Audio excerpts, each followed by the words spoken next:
Hey, what's going on, guys? My name is Kenneth, and I'm actually going to do a review every week of something on Netflix, on YouTube, or something on TV. So, right now, I'm actually going to start with Luke Cage, the pilot episode. I watched it about 10 minutes ago, and I was actually very pleased with it. I actually took down a few notes while I was watching it. I paused it to write down a few notes, and I decided to upload it to YouTube for you guys. Um, with, when it comes to like the Marvel Netflix series, I I always do a rule of I have to get through the first 5 episodes to really commit to it. If I'm not interested within the first 5 episodes, I'm just gonna stop it. And like first was Daredevil, and Daredevil took me 2 episodes to get through it. Like it started off really slow because it was the first one, and people were still kind of iffy because of the Daredevil movie that had come out years before, so people weren't really like holding their breath for it. And then of course was Jessica Jones, and Jessica Jones took me about 3 or 4 episodes before it really started taking off, in my opinion. But Luke Cage, from the first episode, about halfway through it, I was like, okay, good, I'm sticking with this. This, like, Marvel actually really struck gold with this, and it's simply because it's authentic. When you have a real, not real, when you have a black superhero in Harlem, it seems a little on the nose, but it actually makes sense because it's like it's giving young black viewers like myself, or like kids in the inner city, it's giving them like a hometown hero to really like look up to. It's like, oh, okay, well, if he can stand up for what he believes in, what's stopping me? And then like when you think of the rest of the casting, when the rest of the cast is like black, Hispanic, Asian, it gives it that New York feel, because when you go out into the city, that's the majority of what you see. You see black owned stores, you see Hispanic owned stores, you see Asian owned stores. Yes, they may be Chinese food stores or dry cleaners or whatever it may be, but that's what you see. And like when they cast all these people, it makes sense, except for one.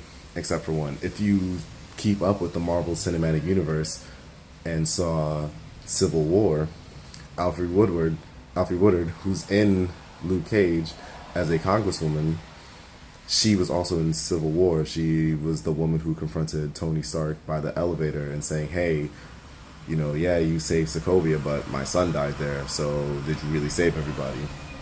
Now I'm not sure if she was recast as a different character or if she's still that same person. I don't know.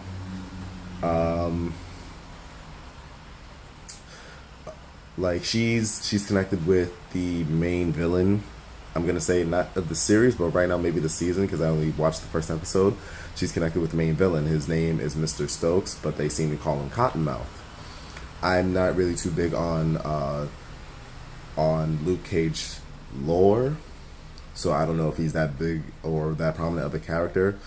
But to have him as like another mob boss that is trying to take over the city or something, it may seem tired, but it makes sense, especially when you tie it into the other Netflix series. When Daredevil, sorry, spoilers, but if Daredevil, when Daredevil took down Wilson Fisk at the end of season one, now you've got all these other crime bosses trying to rise up and trying to make something of themselves, trying to take over like this big space, no pun intended, that Fisk left.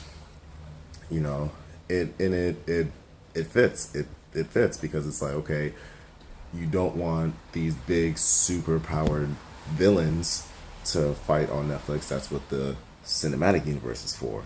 That's what you've got Thanos and hopefully the Skrulls or whatever else is gonna come the Avengers way. And to have a mob boss going up against a working man like Luke, it makes sense. Because you got the blue collar, hardworking, two job having Luke Cage against the, oh, I'm always in a 3-piece suit. Who's this guy trying to take over, trying to stop me, guy, and Mr. Stokes.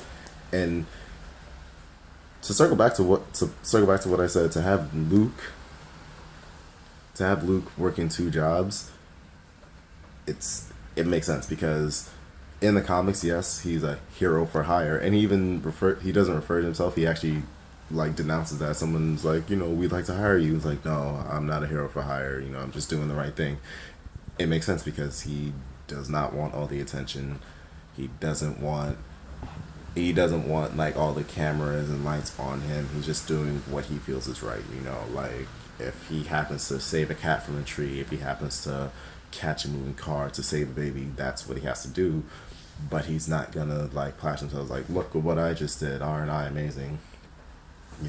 So he knows that he can make a lot of money doing that. He definitely can, but he'd rather work two jobs like washing dishes, sweeping up at a barbershop, bartending, all that stuff. And it's good. It's good. Like he actually reminds me a lot of John Stewart, the African American Green Lantern, because he doesn't wear a mask, doesn't care if people know who he is. He's just going out there doing the right thing because it's the right thing to do. And like having him possibly get romantically linked with a police detective in the show is interesting. You got to see where that goes. Like they hooked up in the first episode. Like to see where this goes. Could be very interesting. Maybe not. Time will tell. But that's my review on it. Like those are the big major points that I picked out from the episode. And out of a 10, I'd like to give it an 8. I'd like to give it an 8. It is the pilot. Can't blow your entire wad into the pilot, because if you do, there's no real way you can like top it throughout the rest of the season. So out of 10, give it an 8. Definitely gonna watch the next couple of episodes today. That's my review on it. If you guys like that, give it a like, share it, subscribe to my channel. If you already subscribed, you see that I do rage quit videos for EA UFC 2 online on PlayStation. All those links will be in the description below. All that stuff. Till next time, guys. Stay up.